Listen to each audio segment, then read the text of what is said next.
자, 여러분 요즘 성공하는 사람들이나 조직의 특징으로 가장 많이 꼽는 게 뭔지 아세요? 네, 바로 회복 탄력성인데요. 워낙 어려운 세상이다 보니까 실패 없이 무언가를 이룬다는 게 쉽지가 않잖아요. 그래서 실패를 하냐 안 하냐가 중요한 게 아니라 실패를 했을 때 얼마나 빨리 회복해서 바로 다른 성공을 도모하냐가 중요하단 말이죠. 자, 투자에서도 마찬가지입니다. 우리는 항상 성공적인 스토리만 쓸 수가 없는데요. 그러면 투자에서 실패란 손실일 텐데 이 투자 손실이 커졌을 땐 어떻게 회복하는 게 좋을까요? 자, 오늘은 이 종목의 회복 탄력성에 대해서 얘기해 보고자 합니다. 오늘 얘기할 주식, 포스코입니다.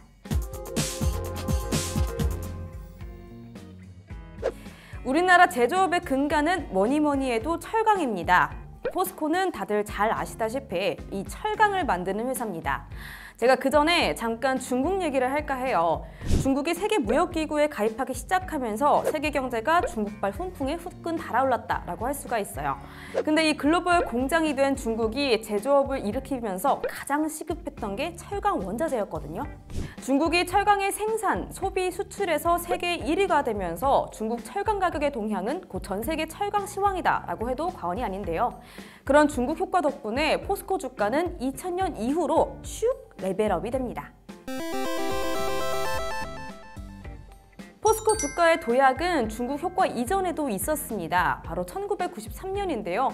외국인 지분 8% 제한이 해제된 이후 포스코가 경기 회복에 따른 경기 관련주로 평가가 되면서 25,000원대에서 1994년 3분기에 9만 원대로 1차 도약이 있었습니다.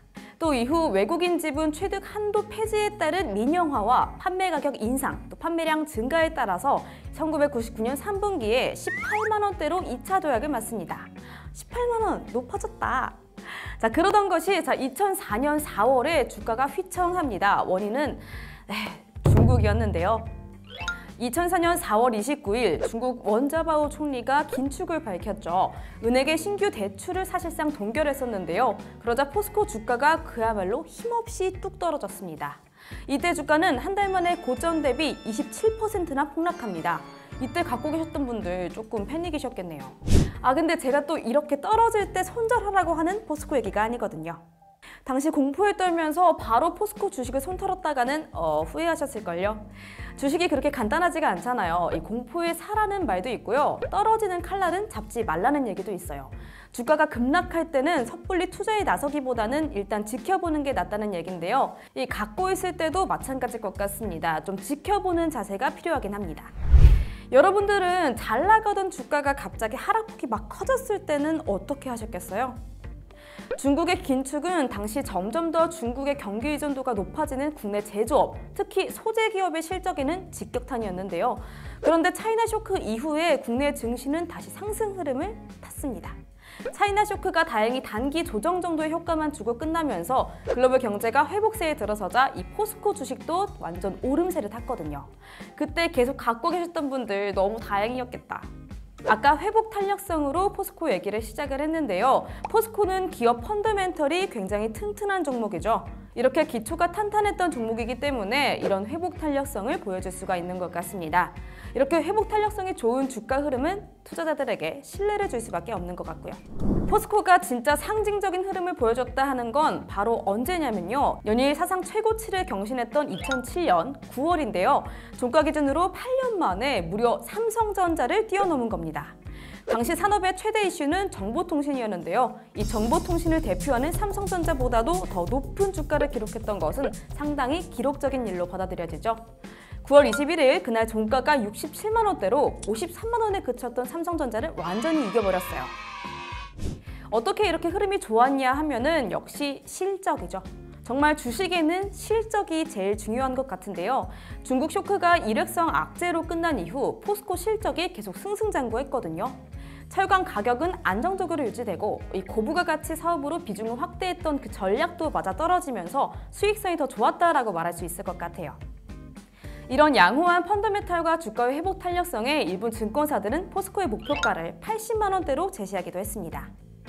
안타깝게도 2007년 10월 1일 76만 원을 정점으로 이 포스코의 주가는 내리막에 들어서기도 하는데요. 때마침 불어닥친 2008년 글로벌 금융위기까지 겹치면서 주가는 2008년 10월 20일에 23만 4천 원까지 떨어집니다. 이거 거의 3분의 1 토막이 나는 폭락세입니다. 이렇게 떨어지는 칼날을 잡아채기는 쉽지가 않죠. 그런데 역시 투자의 귀재는 뭔가 달라도 다른 걸까요? 이 워렌 버핏이 포스코 주식의 포지션을 이때 늘려버립니다. 버핏이 포스코 주식을 사고요. 평균 매수가는 46만 8,550원.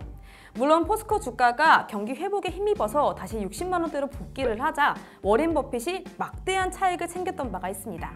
역시 워렌 버핏 아저씨야! 최근 포스코홀딩스 주가에 다시 투자자들의 이목이 쏠리고 있습니다. 이 지주회 회사로 기업 거버넌스를 변경한 이후에 주가 흐름은 좀 지지부진했는데요. 지난해 하반기 이후 주가가 상승 흐름 타더니 최근에는 다시 상당한 시세 분출을 하고 있다죠. 자, 오늘은 철강을 넘어서 첨단 소재 기업으로 변신을 하고 있는 포스코를 다뤄봤는데요. 요즘 완전 인기 최고 난리인 2차 전지를 비롯한 이 소재 분야에서 포스코의 경쟁력에 많은 분들이 방점을 찍으신 것 같습니다. 앞으로도 견조한 흐름 보여줬으면 좋겠다 기대하면서 포스코의 앞날을 응원하겠고요. 우리는 우량주를 골라내는 선구안을 기르는데 이 회복 탄력성을 잊지 말아요.